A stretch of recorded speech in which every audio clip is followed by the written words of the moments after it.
I think the most interesting story that's coming out of Europe at the moment is this young player who was the youngest player ever to score a goal at Wembley, unfortunately for the wrong team, not for us in that respect. Endrick, this wonder kid from Brazil, he is signed to Real Madrid, can't get a game there at the moment, and he is potentially on loan to Lyon. I think we should go back just a little bit before the news. And David, if you don't mind just explaining what Endrick does, why he's such a special player, but also why he can't get a game at Real Madrid in that case. Yeah, of course. Look, for a number of years now, I'll go right back. Real Madrid have had outstanding levels of scouting throughout South America. They've very much honed in on that market and decided to pluck the best talent from wherever they can get it. So we've seen Vini Jr. arrive, we've seen Mastuano arrive as well, Rodrigo arrive, and there's several other players as well. So that's what they've done. And Endrick is the latest in the line of those players. He came, they got him early, they felt he was ready to come in. He felt he was so good, he could come in and he can make an impact in the team straight away, in the squad straight away, be a key player. He comes in, I think Ancelotti is enamoured with him, loves him. He gets minutes, he plays a part. There are glimpses there of when... The feeling is, look, Xabi Alonso is going to come in. Oh, great. Ancelotti's done a brilliant bit of groundwork with him. He can now play an even bigger part. It hasn't transpired that way. Xabi Alonso has not used him. Xabi Alonso's got his own remit. He's trying to figure out this system and what works best with the absolute elite level players that he has got at Real Madrid. Endrick is somebody just behind that level because he's kind of honing his talent. And there's not that position for him at Real Madrid right now.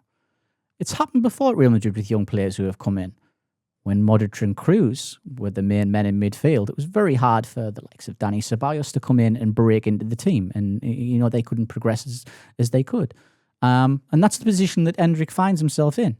And look, he's not the only one. Rodrigo's finding it very hard right now. And, so this is why this loan talk has come up.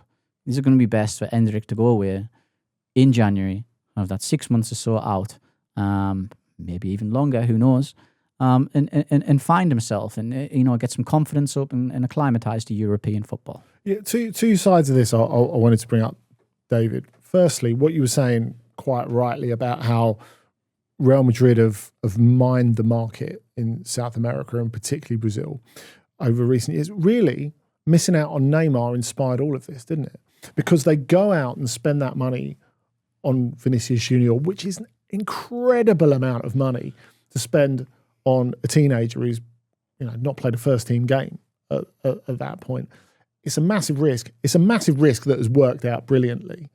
But that is kind of emboldened them to go and get Rodrigo, Mastantuano, and other players, and Endrick, I suppose. Whereas they might have felt a little bit, are we spending this much money on a teenager in the past? But see, I guess what happened with Neymar going to Barcelona is the fact that they went from, can we afford to risk this much on a teenager, to can we afford to miss out on the next big talent? That's really what changed, I think, in the way that they look at perceive things. I guess the other thing, before we get to how this might work out if he does end up going to Ligue for Endrick, David, is I wonder, like medium term, is he really Xabi Alonso's type of player? Because everything I've seen with Endrick, he's very different to pretty much everyone else Real Madrid have got, because he's a proper 9. He's not that 9.5 player that Xabi Alonso likes. He's not that player that's going to pop up anywhere across the front line. When the ball gets to Endrick's feet, you know where it's going. He's having a shot. It's that simple. He's a bit like, there might be some Premier League watchers listening, a bit like John Duran. He gets the ball. His first idea is to absolutely smash that ball. And it's nice to have players. It's refreshing. Like, not somebody who turns around and passes and you need back. a mix. Yeah, exactly. It is. It's nice. It's refreshing and it's good. And yeah, I completely agree with Andy. very hard to see him fitting in this current Real Madrid setup. I think there's been a desire, there's been a campaign, shall we say, to try and get him out on the wing, but that hasn't happened as well. That hasn't transpired, and it shouldn't. No, it shouldn't. I don't. People. Some people are really trying to sell. Oh, he works in the wing. It's perfect for him. It's perfect position. He's not. He's a striker. I tell you what, a second striker maybe, but definitely a striker, and that's where he has to play. He's a bit of a bull of a striker. I think people think a young there's a little wispy talent comes in, incredible technical ability, round a lot of players. When they see Willian Esteval play, that's what they probably think of every single young player who comes from Brazil. Endrick isn't like that. He's got a bit more strength about him, low centre of gravity, yes, but he wants to shoot. He's a pure striker. Brazil don't produce many of them these days, so I think that's why he's even more heralded and protected, and why we're talking about him today. Well, part of why we're talking about him today, I suspect, Andy, is because he wants to get into the Brazil squad for the World Cup. Yes. And he's got to get some game time. Yes. Let's not forget he scored his first goal for Brazil against England at Wembley, in a friendly, but nevertheless, scored his second goal for Brazil against Spain in the 3-3 draw. And he does look like a player that even Ancelotti won't want to leave out of the squad. But what's he got to achieve at Lyon, and how does he fit in there? Well, it's the perfect move for him, and that's why it's coming together so quickly. Even though we're in mid-November, it appears the deal is almost agreed between Real Madrid and Lyon. For a couple of weeks, Endrick, a couple of weeks ago, already had a chat with Paulo Fonseca, of course, Portuguese-speaking coach of Lyon, which definitely helps, by the way. A different kind of Portuguese, but nevertheless. Yeah. They just about made themselves understood with a bit of hand signalling over FaceTime, I imagine. But look, I think when you look at that, I think that's absolutely integral for him, because he is only 19. You've got to still bear in mind. And to have that guidance, to have that platform, to go to a club where, there's a relationship and a heritage of Brazilian players going back 25 years. So we can look at, Sonny Anderson, Juninho, Chris, any of those. There are tons of Brazilian players who've been, Claudio Caçapa, who've been massively influential for Lyon. Strong Portuguese-speaking community around the club as well, with Fonseca and his coaching staff. And in fact, they've had a Brazilian Portuguese interpreter on the books there. She's been there for like 15 odd years. So it's going to help him settle straight away. And the key thing, he's going to play all the time. They don't really have a centre forward worthy of the name. And I mean that with all due respect to Martin Satriano, who I like as a player, but just doesn't score goals, or he hasn't scored goals in volume over his senior career. So Endrick goes there knowing that he's going to play. And he's going to a league where physical power will get you a long way. Technically, he's obviously way good enough to do it. I think he goes there, he plays for a team that plays good football, he scores a ton of goals and he gets himself in the Brazil squad.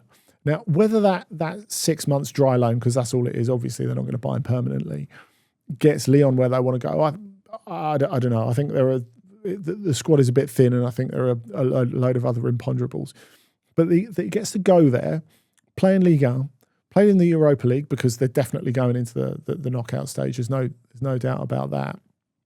And he gets to scratch an itch and fill a need for one of the biggest clubs in France. He's got great opportunity to make himself look really, really good here. But then where does he go after that, David? Does he go back to Real Madrid? Let's assume that Xabi Alonso is still there in a year's time, or at the beginning of next season.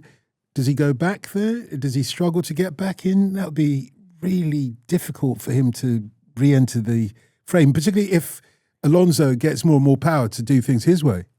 Yeah, I mean, look, they still rate him really, really highly, of course. So I think the avenue for him to go back is absolutely there.